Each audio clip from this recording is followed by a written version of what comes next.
Great morning class. I hope you all are fine. Today we are going to understand session number 11 using multiple workbooks and linking cells. तो इसमें हम क्या करने वाले हैं, multiple workbooks को use करने वाले हैं और उनके जो सेल्स होते हैं उनको लिंक करने वाले हैं. Up till now in till session 10 हमने क्या समझा है कि आप डिफरेंट वर्कशीट्स जो कि एक ही वर्कबुक की होती है उनको आपस में कैसे लिंक कर सकते हो. देखो, वर्कबुक का कॉन्सेप्ट हम ऐसे समझ सकते हैं कि जैसे ये वाली बुक क्या है हमारी, या कोई भी बुक होती है, एक बुक किसको कंसिस्ट करती है, बहुत सारे पेजेस को. तो वर्कशीट और वर्कबुक का रिलेशन भी कुछ इस ढंग से ही होता है कि वर्कबुक के अंदर क्या होता है, आपके पास बहुत सारी वर्कशीट्स होती हैं, जैसे एक बुक के अंदर पेजेस होते हैं. जैसे ये पेजेस कंबाइन करके हम एक बुक बना देते हैं, उसी टाइप से बहुत सारी वर्कशीट्स आप बनाते रहते हो और उन वर्कशीट से आपकी क्या बन जाती है, एक वर्क बुक. ठीक है. तो अभी तक हमने क्या समझा कि वर्कबुक एक ही हो, यानी मान लो बुक एक ही हो, बुक के एक ही बुक के मान लो मैं पेजेस को आपस में लिंक कर रही हूँ. तो अभी तक हमने सेशन 10 में वो चीज सीखी थी कि एक वर्कबुक की डिफरेंट वर्कशीट्स को हम आपस में लिंक कैसे कर सकते थे. लिंक करने का मतलब क्या है कि उनके डेटा को आपस में कैसे, एक वर्कशीट के डेटा को दूसरे वर्कशीट के डेटा से कैसे रिलेट कर सकते थे, कैसे लिंक कर सकते थे, या कैसे यूज कर सकते थे एक वर्कशीट का डेटा दूसरी वर्कशीट के अंदर सिंपल भाषा में. अब हम इस सेशन के अंदर क्या करेंगे कि मेरे पास दो या मैनी वर्कबुक्स हो सकती हैं, 2 और मोर वर्कबुक्स. ठीक है. और उनकी वर्कबुक्स की जो वर्कशीट्स हैं, ठीक है, डिफरेंट वर्कबुक्स की डिफरेंट वर्कशीट्स को हम आपस में लिंक कैसे कर सकते हैं कि किसी ए वर्कबुक की कोई वर्कशीट हो और कोई बी वर्कबुक हो, उसके अंदर उस वर्कशीट को यूज करना हो, तो वो हम कैसे करेंगे, वो वाली लिंकिंग आज हम सीखेंगे इस टॉपिक के अंदर. अब वो क्या कहता है, when you copy data from one worksheet to another, it is quick way to get data from one workbook into another, but if the data in the cells from one workbook is changed, the cells in the other workbook does not get updated. वो बोलता है कि मान लो आपकी एक workbook की कोई worksheet थी, उसके अंदर कुछ डेटा था, आपने उस डेटा को क्या किया, कॉपी किया, कोई और वर्कबुक की वर्कशीट के अंदर पेस्ट कर दिया. ठीक है, आप उसको यूज कर सकते हो, लेकिन मान लो बाद में आपने उस पहले वाली वर्कबुक का अगर डेटा चेंज कर दिया, तो वो चेंज दूसरे जो जिसको कॉपी डेटा मिला था उसको तो नहीं पता ना, तो उसका डेटा क्या रह जाएगा, अपडेट नहीं होगा. ठीक है, इनकंसिस्टेंसी रह जाएगी, क्योंकि जो इसने अपना डेटा चेंज कर लिया, अपडेट कर लिया, लेकिन जो जिसने कॉपी किया था उसका डेटा, उसके पास तो वो इन्फॉर्मेशन आई नहीं, और क्या हुआ, वो वाली जो वर्कबुक थी वो अपडेट नहीं हुई, उसके अंदर वो वाले चेंजेस नहीं आए. तो आज हम यही देखेंगे कि कैसे हम डिफरेंट वर्कशीट्स को, डिफरेंट वर्कबुक्स को क्या कर सकते हैं, आपस में कंबाइन कर सकते हैं, लिंक कर सकते हैं सारी इंफॉर्मेशन को, ताकि क्या हो कि अगर हम बाद में अगर, मेन रीजन क्या है लिंकिंग का फायदा ये रहता है कि बाद में अगर हम अपनी पहले वाली वर्कबुक का डेटा अगर चेंज करते हैं, तो वो वाला चेंज जब दूसरी वाली वर्कबुक जिसमें हमने उस डेटा को यूज किया था उसके अंदर ऑटोमेटिकली हो जाएगा, हमें नहीं करना. फायदा क्या है इस लिंकिंग का कि मान लो मेरे पास एक ए वर्कबुक थी, एक बी वर्कबुक थी. ए वर्कबुक ने, आप ऐसे लगा सकते हो, एक मेरे पास ए वर्कबुक थी, फिर मेरे पास एक दूसरी वर्कबुक थी. ये जो दूसरी वर्कबुक है, इसने ए का डेटा यूज कर लिया, उससे ले लिया, ठीक है. बाद में जब इसका डेटा हमने चेंज किया, तो वो चेंजेस ऑटोमेटिकली इसके अंदर आ गए, हमको नहीं करने पड़े, मेरे को दोबारा से फाइल खोल के कोई चेंज नहीं करना पड़ा, ऑटोमेटिकली, क्योंकि लिंकिंग हो रखी थी, तो वो चेंजेस इसके अंदर हो गए अकॉर्डिंगली जो भी फॉर्मूला मैंने लगा रखा था. तो जो ऐसी वर्कबुक होती है ना जिसका डेटा हम यूज करते हैं, जिस वर्कबुक का डेटा हम यूज करते हैं, उसको हम बोलते हैं सोर्स वर्कबुक, क्योंकि हम इसके डेटा को यूज करते हैं. ठीक है. जो दूसरी वाली वर्कबुक होती है जो डेटा लेती है, ठीक है, या जिसमें फॉर्मूला लगता है, जिसमें लिंकिंग होनी है, जिसमें हमने फॉर्मूला लगाना है, उसको हम क्या बोलते हैं, डेस्टिनेशन वर्कबुक बोलते हैं. जो इसके डेटा को यूज करेगी ना वर्कबुक, वो कौन सी होगी, आपकी डेस्टिनेशन वर्कबुक. और हमेशा ही डेस्टिनेशन वर्कबुक में फॉर्मूला लगता है आपका. और अगर हम ये बोल रहे हैं ना कि ये इसके डेटा को यूज कर रही है, तो कंप्यूटर में इसके लिए एक टेक्निकल टर्म है जिसको आप बोलते हो रेफर. तो हम क्या बोलते हैं कि destination workbook is referring to the data of source workbook. तो हमने क्या बोलना है, हम ये नहीं बोलेंगे कि वो यूज कर रही है, हम ऐसी लैंग्वेज यूज नहीं करते, टेक्निकल वर्ड है एक रेफर, कि destination workbook is referring to the data of the source workbook. तो सोर्स वर्कबुक कौन सी थी, जिसका डेटा हमने यूज करना है, डेस्टिनेशन वर्कबुक कौन सी है, वो वर्कबुक जिसको ये डेटा चाहिए, एंड जो चाहिए के लिए हमारी टर्म होगी दैट विल बी रेफर।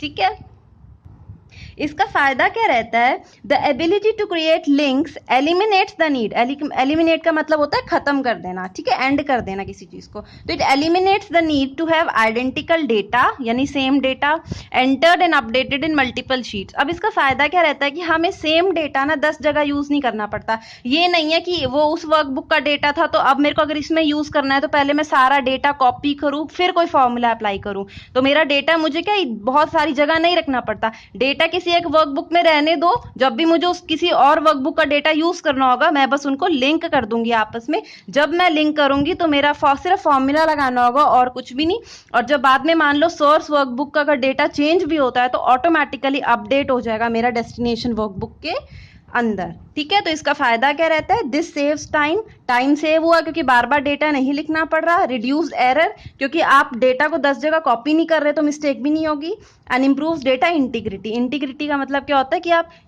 अगर वहां पे अपडेशन हो रही है तो यहाँ भी हो रही है, ऐसा नहीं है कि वहां पे डेटा कुछ और है और यहाँ पे कुछ और है।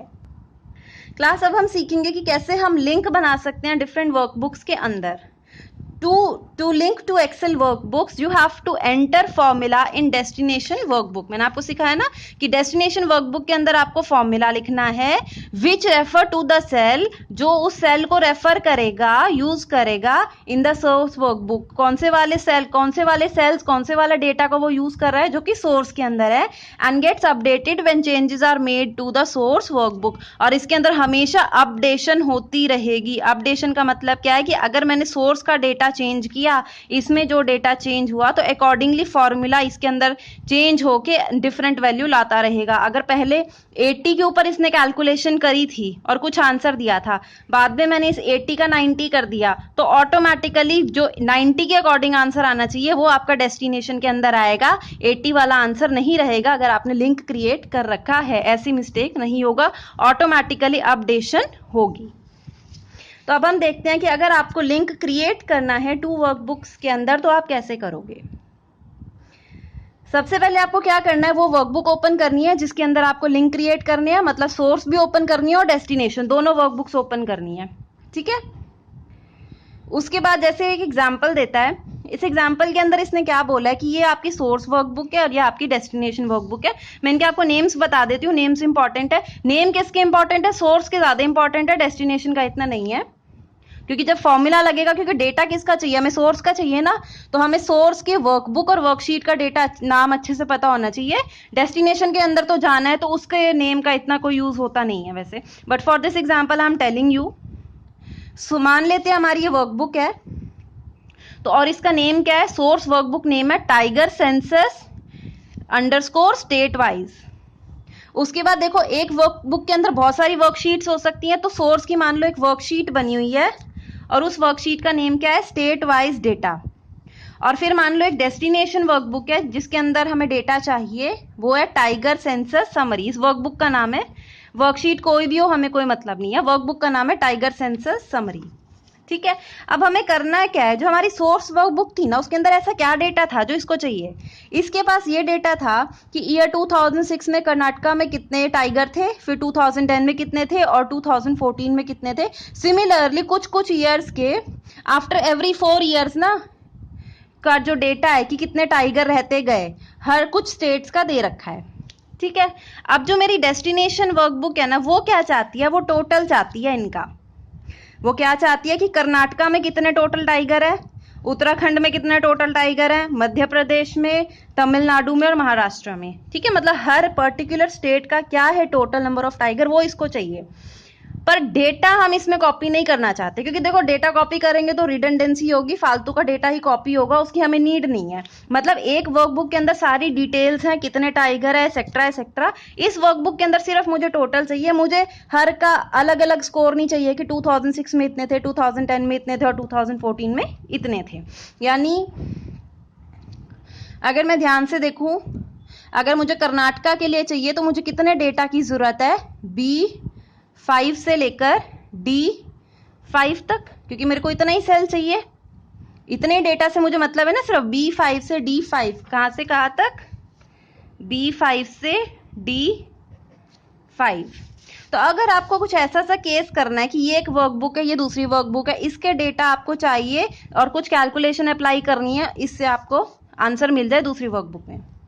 तो देखो सबसे पहले आपको पता है आपको करना क्या है, टोटल करना है। तो टोटल के लिए आपको कौन सा फॉर्मूला लगाना होता है, सम। तो अब जब आप फॉर्मूला लगाना शुरू करोगे तो आप क्या करोगे, B4 के अंदर जाओ, यानी इस वाले सेल के अंदर जाओ और कितना टाइप करोगे, सिर्फ इतना, इक्वल टू सम ब्रैकेट, और यहाँ पे आपके सिंगल कोट्स, सिर्फ इतना टाइप करना है आपने इसके अंदर, ठीक है।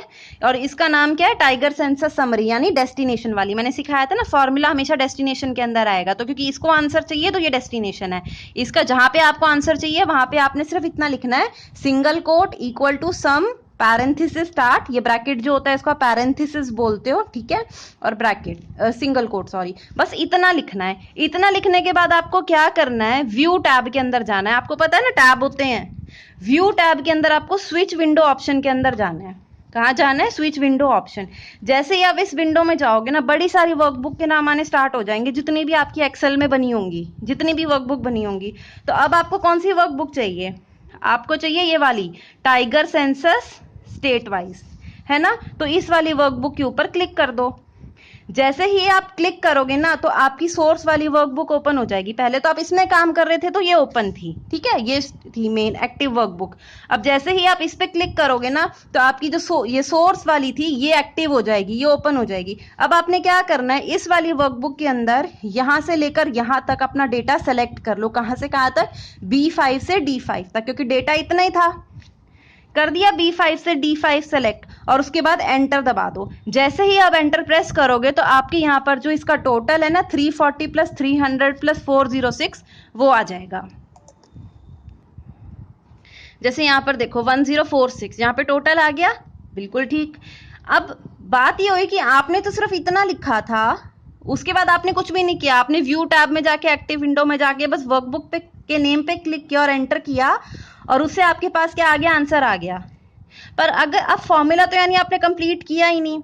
तो पर एक्चुअल होता है क्या है, जो फॉर्मूला होता है ना वो कंप्यूटर बना देता है आपके लिए आगे का। तो पर अब हम ये देखते हैं कि अगर हम इस सेल पे जाएं और ये फॉर्मूला बार होता है ना, अगर हम इस फॉर्मूला बार पे जाके देखें कि फॉर्मूला बनता क्या है, तो वो मैं आपको बता देती हूँ कि फॉर्मूला क्या होगा। यहां तक तो आपने लिख ही दिया था, equal to sum bracket start यानी पैरेंथेसिस स्टार्ट और ये सिंगल कोट। इसके बाद कंप्यूटर ने क्या किया, इसके बाद आपने क्या किया था, जो सोर्स की वर्कबुक थी उसको क्लिक किया था ना, तो उसने ब्रैकेट स्टार्ट करके tiger census state wise .xlsx, क्योंकि एक्सेल की फाइल है, तो यहां तक उसने क्या किया, अपने आप पहले वर्कबुक का नाम, जैसे आपने तो सिर्फ सेलेक्ट किया वर्कबुक का नाम, उसने इसको टाइप कर दिया फॉर्मूले के अंदर। उसके बाद क्या था, यहाँ लिखा हुआ है state wise data. State wise data कौन था, वर्कशीट का नाम, क्योंकि एक बुक के अंदर बहुत सारी वर्कशीट हो सकती है ना, तो आपने उस टाइम पे जिस वर्कशीट को खोला हुआ था फिर आएगा उस वर्कशीट का नाम। उस वर्कशीट के नेम के बाद क्या होगा, जो ये वाला सिंगल कोट था ये बंद हो जाएगा, ठीक है। उसके बाद क्या है, एक्सक्लेमेशन मार्क आ रहा है, जैसे आप पहले करते थे कि वर्कबुक वर्कशीट के नेम के बाद आप क्या करते थे, जो रेंज ऑफ डेटा होता था वो लिखते थे ना, तो अब अगेन एक्सक्लेमेशन मार्क लगाओ और डेटा। डेटा कहां से है, B5 से D5 तक, लेकिन हम इसको किस टाइप की रेफरेंसिंग करते हैं, पहले भी सिखाया था कि हम एब्सोल्यूट रेफरेंसिंग करते हैं, तो इसलिए इनके आगे क्या लग जाएगा, डॉलर, $B5 $5 और $D5 $5, और डबल कोट्स हम हमेशा रेंज कॉलन का साइन हम हमेशा रेंज दिखाने के लिए करते हैं। तो यहां से आपने डेटा ये रेंज दिखा दी थी पूरी B5 से D5 तक की, फिर इस पैरेंथेसिस को क्लोज करो और फिर जो ये पहले वाला आपने सिंगल कोट लगाया था उसको क्लोज कर दो। तो ये सारा फॉर्मूला कंप्यूटर ने बना लिया आपके लिए, आपको इतना फॉर्मूला बनाना नहीं पड़ा, आपने बस क्या किया था, वर्कबुक का नेम सेलेक्ट किया था। पर एक्चुअल में कंप्यूटर ये पूरा फॉर्मूला बनाता है और उसके बाद आपको क्या होता है, आंसर मिलता है, ठीक है। तो इससे क्या हुआ, जो आपके सोर्स के अंदर जितने भी टाइगर थे 2006, 2010 एंड 2014 में, उनका टोटल आपके पास आ गया किसी और वर्कबुक की वर्कशीट के अंदर। अब वो कहता है refreshing data between link workbooks. आपने वर्कबुक्स लिंक कर दी हैं, ठीक है। अब क्वेश्चन ये आता है कि मान लो आपने सोर्स का डेटा चेंज कर दिया, आपने क्या किया, सोर्स का डेटा चेंज किया, तो डेस्टिनेशन का चेंज कब होगा। देखो अगर आपकी दोनों सोर्स और डेस्टिनेशन उस टाइम पे ओपन है वर्कबुक्स, जिस टाइम पे आप सोर्स का डेटा चेंज कर रहे हो, ठीक है, आप मान लो डेटा चेंज करने के लिए आए सोर्स का, पर उस टाइम पे आपकी डेस्टिनेशन वर्कबुक भी ओपन है, तो क्या होगा, उसी के उसी टाइम आपकी अपडेशन हो जाएगी। आप यहाँ 90 लिखोगे, वहीं के वहीं इसका आंसर चेंज हो जाएगा, ठीक है। लेकिन अगर मान लो आपकी एक्सेल की वर्कबुक क्लोज्ड है, मान लो आपकी डेस्टिनेशन वाली क्या है, क्लोज्ड है, तो उस टाइम पे क्या होगा कि जब आप डेस्टिनेशन वाली को ओपन करोगे ना, every time you open the workbook, ऐसे आपके पास एक डायलॉग बॉक्स आएगा, उस डायलॉग बॉक्स में वो आपसे पूछेगा कि यहाँ पे ना लिंक बने हुए हैं दूसरे सोर्सेज से, क्या आप अपडेट करना चाहते हो, तो आप अपडेट पे क्लिक कर दो। जैसे ही अपडेट पे क्लिक करोगे तो आपका डेस्टिनेशन में क्या होंगे, चेंजेस हो जाएंगे। मान लो सेकंड केस क्या है कि आप सोर्स में चेंज तो कर देते हो, पर डेस्टिनेशन अभी क्लोज्ड है, डेस्टिनेशन वाली वर्कबुक ओपन नहीं है, तो उस केस में आपको क्या करना पड़ेगा, इसमें चेंज हो गए पर अभी इसमें नहीं होंगे। जब आप डेस्टिनेशन वाली ओपन करोगे ना, तो वो ओपन नहीं होगी, पहले एक डायलॉग बॉक्स शो करेगा, वो आपको बोलेगा कि इसके अंदर जो है लिंक्स हैं उनको अपडेट करो, तो आप अपडेट पे क्लिक कर दोगे। जैसे ही इस पे क्लिक करोगे तो जो आपकी डेस्टिनेशन वर्कबुक है उसके अंदर भी चेंज हो जाएगा। लास्ट टॉपिक है to break a workbook link. आपने एक लिंक बना रखा है, लेकिन अगर आपको तोड़ना है, आपने सोर्स और डेस्टिनेशन में लिंक क्रिएट किया हुआ था, आपको ब्रेक करना है, तो आप उसके लिए क्या करोगे, open a workbook that creates a link, link मतलब जिसमें डेस्टिनेशन वाली, जिसके अंदर फॉर्मूला है, वो वाली वर्कबुक ओपन कर लो। डेटा टैब के अंदर जाके एडिट लिंक का बटन दबा दो। किसमें जाना है, अब डेटा टैब में, ठीक है। एडिट लिंक का डायलॉग बॉक्स ओपन होगा, जोन से वाला आपका लिंक है, ठीक है, जिस लिंक को आपने ब्रेक करना है, जिस वाली वर्कशीट के साथ आपने लिंक क्रिएट किया हुआ है, उस पर क्लिक करो, ब्रेक लिंक पे क्लिक कर दो। जैसे ही आप इस पे क्लिक करोगे ना, तो फिर से एक प्रॉम्प्ट आएगा, वो इसके अंदर क्या पूछेगा कि क्या ब्रेक करना चाहते हो, तो आपको किस पे क्लिक करना है, ब्रेक लिंक पे। जैसे इस पे क्लिक करोगे तो आपका ब्रेक लिंक क्या मतलब, आपका लिंक जो होगा वो ब्रेक हो जाएगा। लेकिन एक चीज होती है कि मान लो आपने लिंक तोड़ भी दिया, after the link is broken the destination cell which were previously linked will still retain the values. मतलब क्या है कि मान लो लिंक बना था, आपने इसके डेटा को यूज करके इसके अंदर कुछ आंसर लिखे थे फॉर्मूला लगा के, अब आपने लिंक ब्रेक कर दिया। अब ये होगा कि लिंक ब्रेक होने के बाद अगर आप कोई यहाँ पे चेंज करते हो तो यहाँ पर चेंज नहीं आएंगे, लेकिन जो पहले काम हो रखा था ना, उसमें कोई चेंज नहीं होगा, वो लिंकिंग के अकॉर्डिंग हो रखा था, तो वो वैसे का वैसे ही रहेगा। ये नहीं है कि लिंक तोड़ दिया तो प्रीवियस सारा काम खराब हो जाए, नहीं, प्रीवियस सारा काम रहेगा, लेकिन अब जो लिंक तोड़ने के बाद से जो आप आगे का काम करोगे वो आपस में कनेक्टेड नहीं होगा। तो class, I hope you have understood this topic. Thank you.